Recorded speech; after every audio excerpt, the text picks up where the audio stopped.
Imagine waking up one day and the first thought that forms in the quiet pre-dawn haze of your mind is not your name, not the face of a loved one, not the anticipation of the day to come, but a single, crystalline, all-consuming need.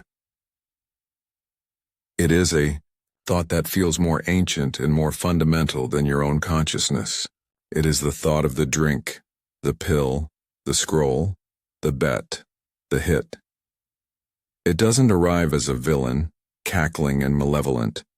It arrives as a friend, a logician, a problem solver. It whispers, not shouts. You are tense. I am relaxation. You are sad. I am comfort. You are bored. I am excitement. You are nothing. I am something. And so you reach for it. Not with shame, not yet, but with the quiet desperation of a person reaching for the only tool that has ever truly worked. Now, fast forward, a year, 5 years, a decade. That initial whisper has become the central organizing principle of your life. Your finances are structured around it. Your schedule is built to accommodate it. Your friendships are curated by it, gravitating towards those who understand the ritual and away from those who would question it. You have become an expert in 1,000 tiny deceptions. The breath mints, the clever excuses, the feigned illnesses, the alibis woven with such intricate detail they almost feel true. Your entire existence has slowly, imperceptibly, contracted around the single burning point of focus. But here is the most terrifying part. You may not even hate it anymore.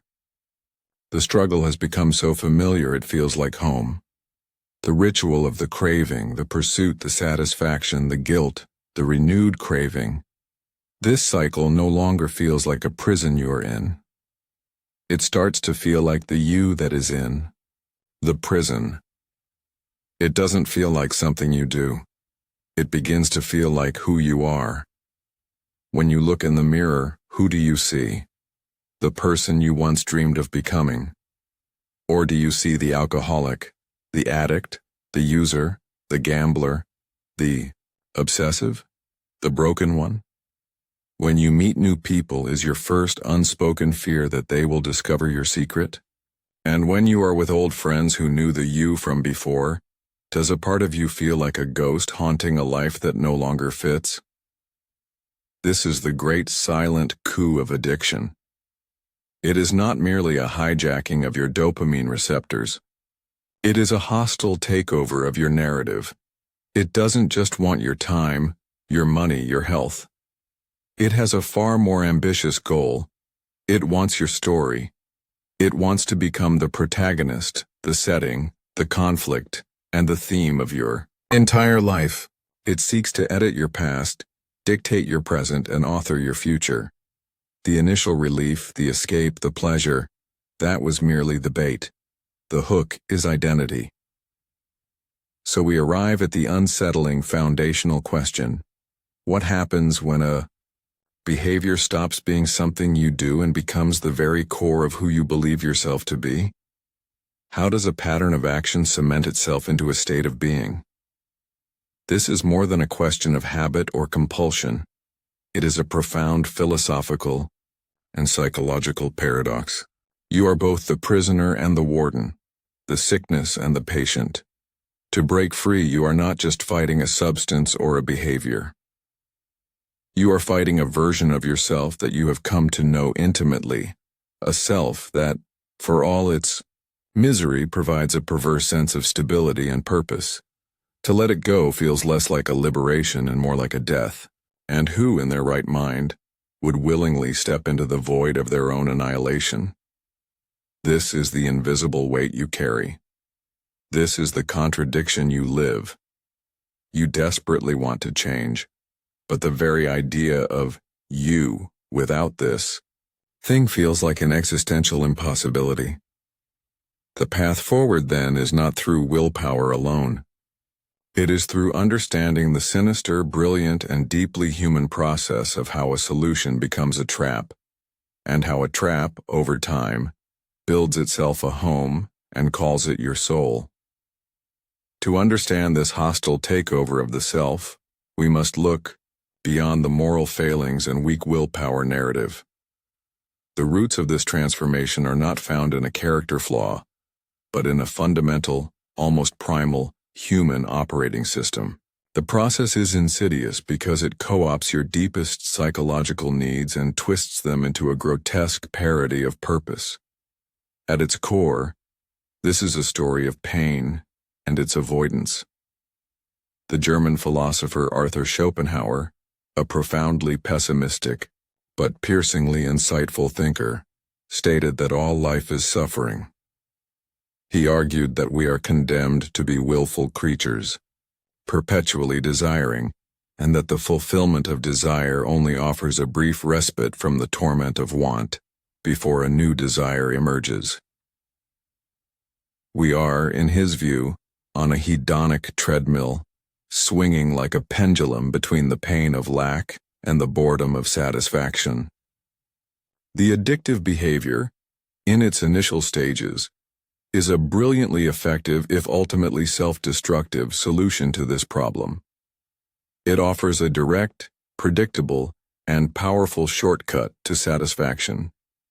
It is a way to silence the relentless will that Schopenhauer describes.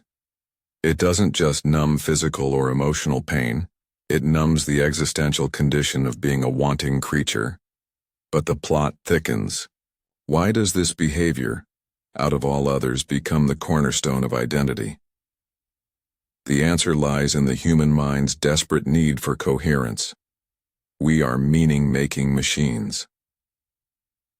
The Swiss psychiatrist Carl Jung famously said, "I am not what happened to me.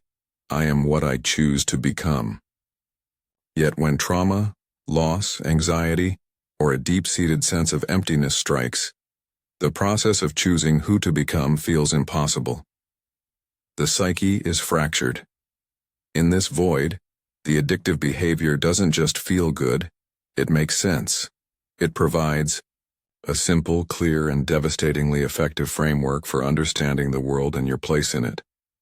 Your failures? A predictable outcome of being an addict. Your social isolation? A natural consequence of your secret. Your inability to meet your goals? Proof of your broken nature.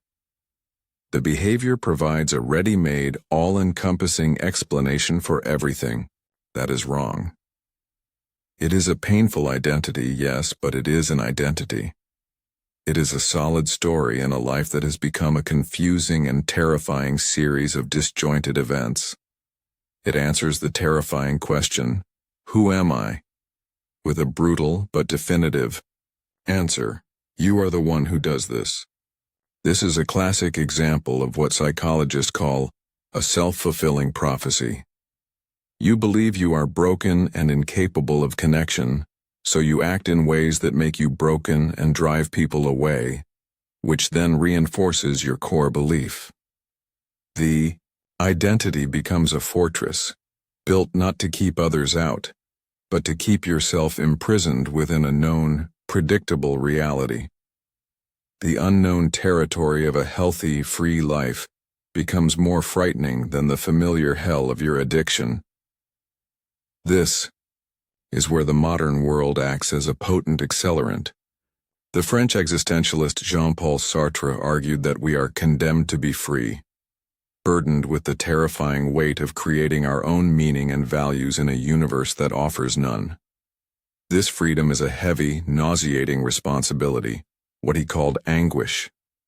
Aldous Huxley, in his dystopian masterpiece Brave New World, foresaw a society that controlled people not through pain and punishment, but through pleasure and distraction. A really efficient totalitarian state, he wrote, would be one in which the political bosses and their army of managers control a population of slaves who do not have to be coerced, because they love their servitude.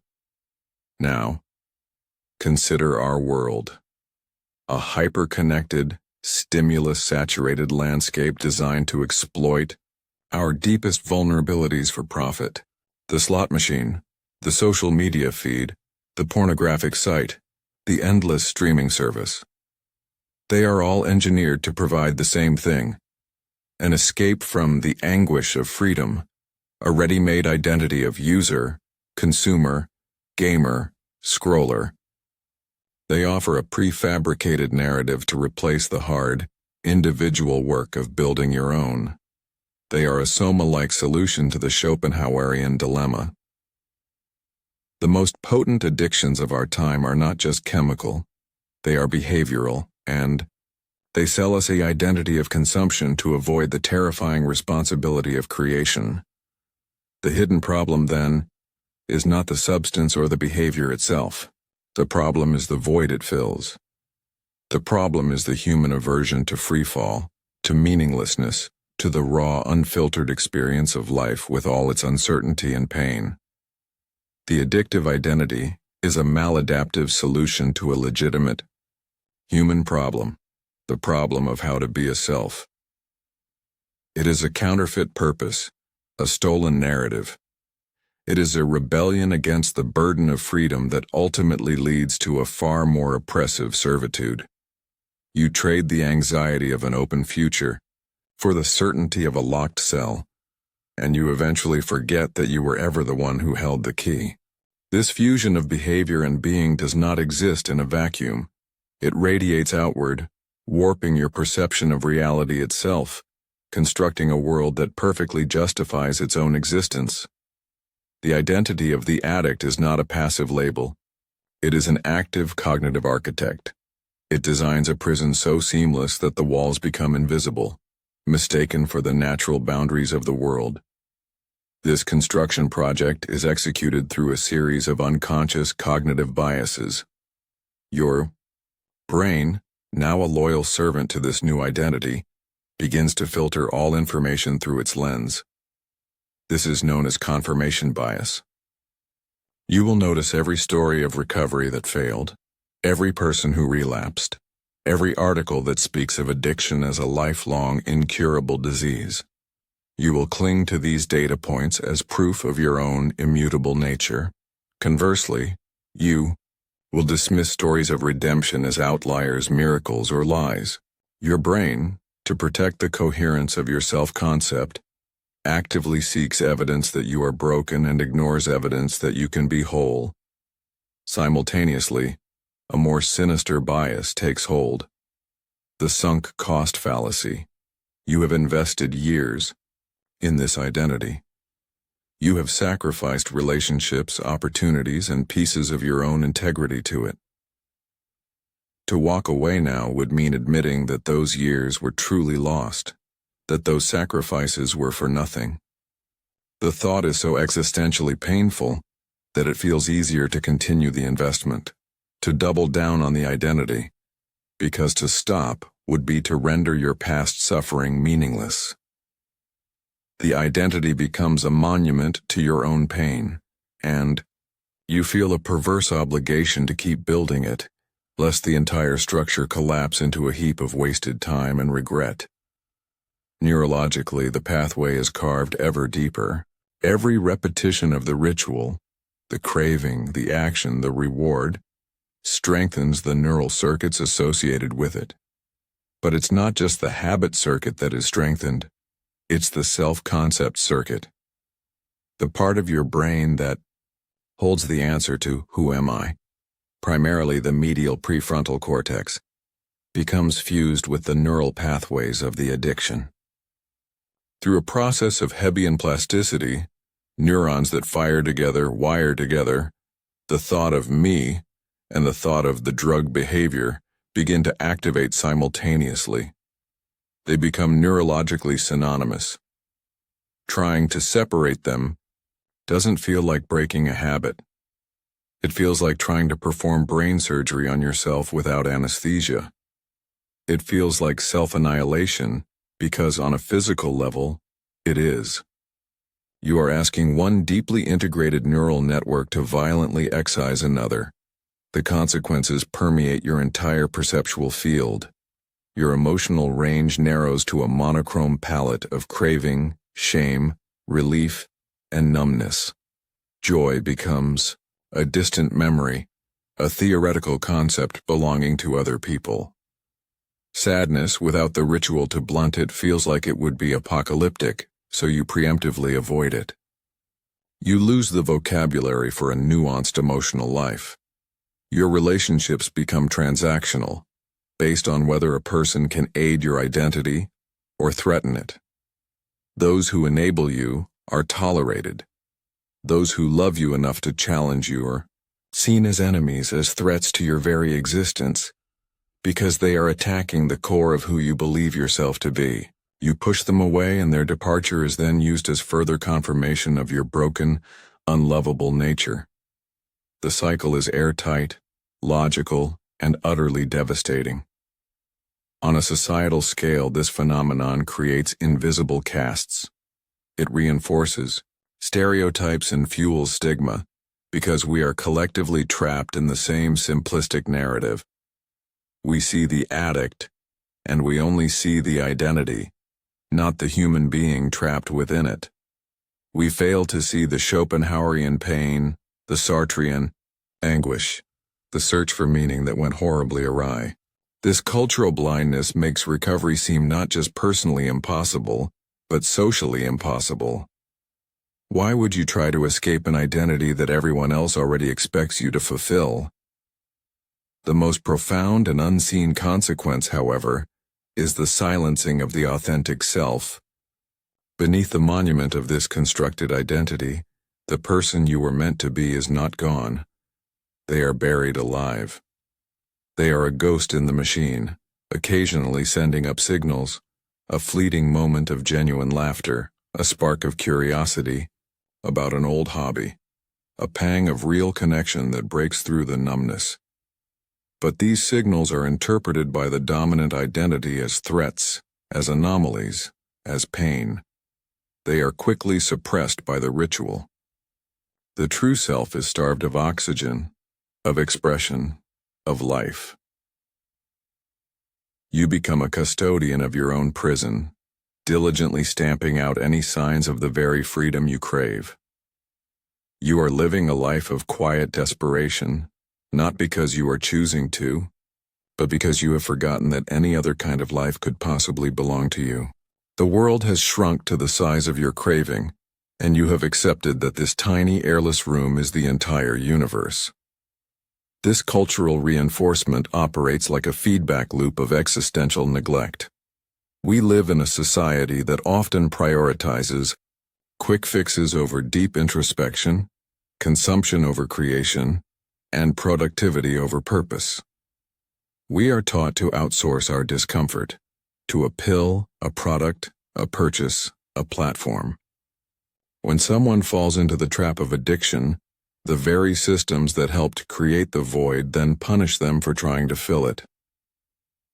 The medical system may offer a chemical solution without addressing the soul sickness. The judicial system may incarcerate the identity without offering a new narrative. Well-meaning families may stage interventions focused solely on stopping the behavior, without providing a compelling answer to the question, stop, and become what instead? This lack of a positive alternative is crucial. The identity of addict is powerful precisely because it is a full-time occupation. It provides a mission, acquiring the substance or behavior, a community, however dysfunctional, and a clear set of rules, the rituals of use and concealment. To simply remove it is to create a vacuum, and nature abhors a vacuum. Without a new positive identity to actively cultivate, such as the creator, the healer, the explorer, the connector, the old familiar identity will rush back in to fill the void. Recovery programs that succeed often understand this intuitively. They don't just ask you to stop being an addict, they ask you to start being something else. They provide a new community, a new set of values, a new language, and a new story. They offer an identity upgrade. But without that, the individual is left in a state of terrifying limbo. This is the ultimate unseen consequence, the construction of a world where the addictive identity is not only easier to adopt, but is often the only identity that seems readily available and coherent in a fragmented, overwhelming world. the prison, is not just built by your own mind. Its blueprint is drawn by the very culture you live in. You are not just a prisoner of your own mind, but a prisoner of a world that has forgotten how to offer its people meaningful ways to belong, to contribute, and to know who they are beyond what they consume. The path to liberation, therefore, cannot be a simple act of refusal. It cannot be a war of attrition fought on the battlefield of willpower alone. To tell the identity of the addict to simply cease existing is to declare war on yourself, and in that war there are no victors, only varying degrees of ruin. The rebellion must be more cunning, more profound. It is not a battle. It is a reclamation. It is not about destroying the prison, but about realizing you were never truly its prisoner. You were its architect. And what has been architected can be deconstructed and rebuilt. The first and most radical act of rebellion is to perform a seemingly simple but existentially seismic shift. You must learn to separate the behavior from the being. You must challenge the fundamental lie that I am an addict. The work of psychiatrist and Holocaust survivor Viktor Frankl is essential here. In the depths of unimaginable suffering, Frankl realized that between any stimulus and our response, there is a space. In that space, he wrote, is our power to choose our response. In our response lies our growth and our freedom. Your rebellion begins in that space. The craving is a stimulus. The thought, I am an addict, is a conditioned response. Your freedom lies in inserting a sliver of awareness between them. The new response must become, a craving is occurring. A part of me wants to use. But I am not the craving. I am the one who observes the craving. This is the essence of what psychologists call diffusion, the ability to see your thoughts and urges as passing weather patterns in the sky of your consciousness, rather than as the sky itself. This is not wordplay. This is neurological reprogramming. By consistently practicing this observation, I am having the thought that I am broken, instead of I am broken, you begin to weaken the fused neural connection between your core self-concept and the addictive behavior. You create a new pathway. You are not trying to kill the addict self. You are simply ceasing to give it your attention, your belief, your energy. You are starving it of the oxygen of identification. You are, in the words of Carl Jung, shining a light on the darkness, which is the first step toward integrating it rather than being consumed by it. This act of conscious observation creates the psychological space for the second and most crucial phase of the rebellion, the active, deliberate construction of a new identity. Remember, nature abhors a vacuum. You cannot leave an identity void. You must move towards something. This is where you must draw from the existentialists like Sartre and Nietzsche, not with a sense of anguish, but with a sense of power. You are condemned to be free, which means you have the ultimate authority to define yourself. This is a daily, intentional practice. It is not enough to not use. You must begin to do things that are incongruent with the identity of the addict, and congruent with the identity you wish to embody. Ask yourself, what would a healthy person do in this situation? What would a person who respects themselves choose for breakfast? How would a reliable friend handle this commitment? These are not questions for your past self to answer. They are questions for the self you are choosing to become right now in this moment. Start microscopically. The identity of the addict is built on a foundation of broken promises, mostly to yourself.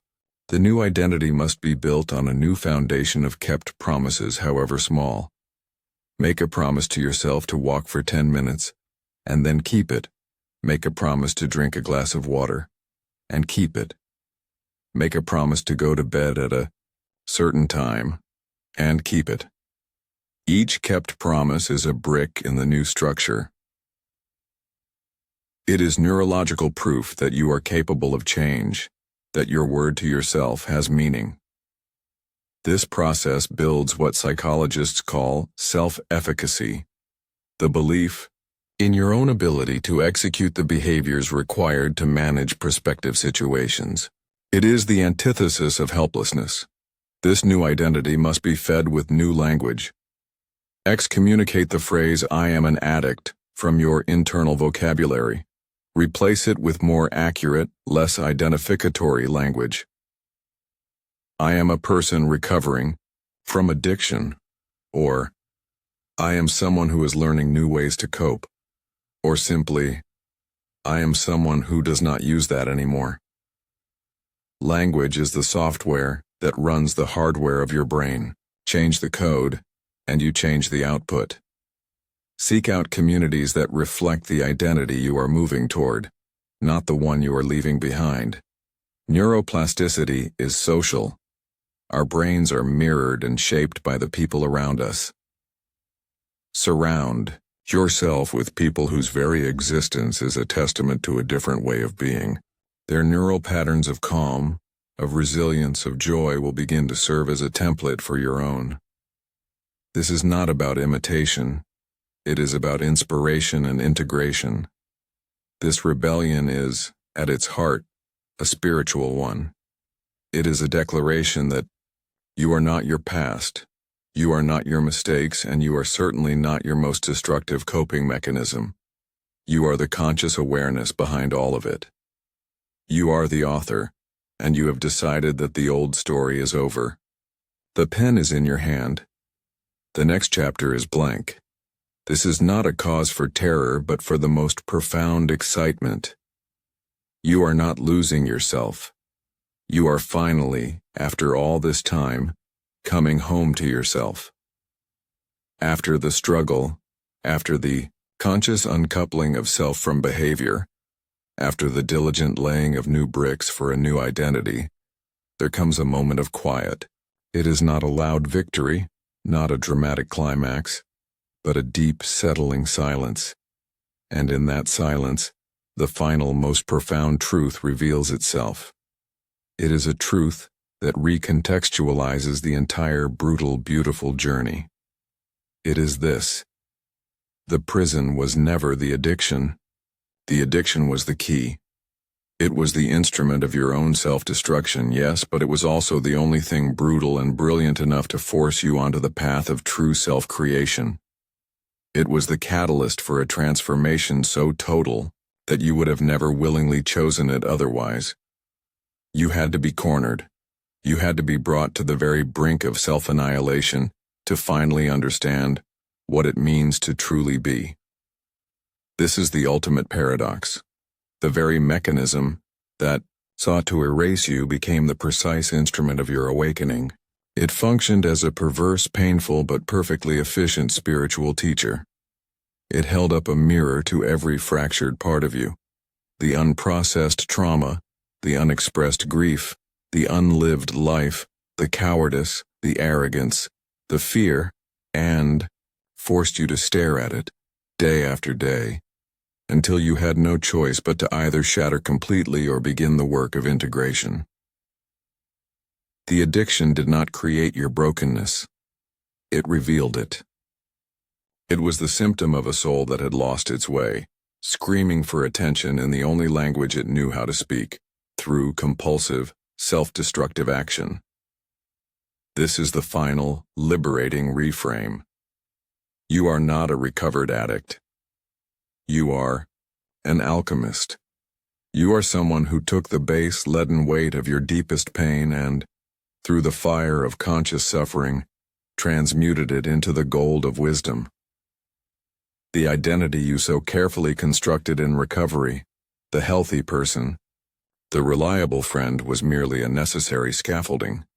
It was a bridge between who you were told you were and who you truly are. Now you can see that the scaffolding itself is not the building.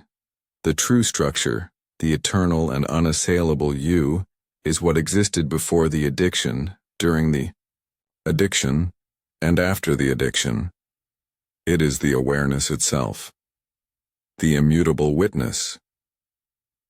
This you is not defined by any single story, any single behavior, any single label. It is vast, capable of holding contradictions. It can contain the memory of the person who did those things without being defined by them. It can feel compassion for the suffering that led to those actions without condoning them. It can acknowledge the strength forged in the recovery without needing to cling to it as an identity. You are not the hero of the story nor the villain. You are the author, and the author is beyond the page. This realization dissolves the last vestige of the struggle. There is no longer a you fighting, an it. There is only a conscious being, navigating the human experience with a hard-won and boundless depth of understanding. Your past is no longer a life sentence, it is a library of wisdom. Your triggers are no longer commands, they are invitations to practice presence. Your cravings are no longer threats. They are the fading echoes of an old forgotten song, reminding you of how far you've traveled. You realize that the question "who am I" was the wrong question all along. It presupposes a fixed final answer, a noun. The true question is a verb. How shall I be? And in this moment, you are free to answer it anew in every single second of your existence. You are not a statue, carved from a single block of stone, defined forever. You are a river, constantly moving, constantly changing, shaped by your past but never limited to it. Your addiction did not become your identity. It was the fiery, catastrophic and necessary demolition of a false identity you had outgrown. A fragile self built on the approval of others, on societal expectations, on the avoidance of pain. It burned that hollow structure to the ground, so that from the ashes something real and resilient and truly your own could finally rise. So the next time a memory of that old life surfaces, or a ghost of a craving whispers, you will not meet it with fear or shame. You will meet it with a quiet, unshakable gratitude. You will thank it, for it was the absolute darkness of that night that allowed you to finally see the stars. It was the weight of those chains that forced you to develop the strength to break them. It was the sensation of being utterly lost that taught you how to be found not on any map, but within the infinite territory of your own conscious presence. You are not defined by what you escaped. You are defined by the fact that you chose to turn and face it. And in that choice you discovered the one thing the addiction could never touch, could never name, and could never claim. The timeless, boundless, and utterly free essence of who you have always been.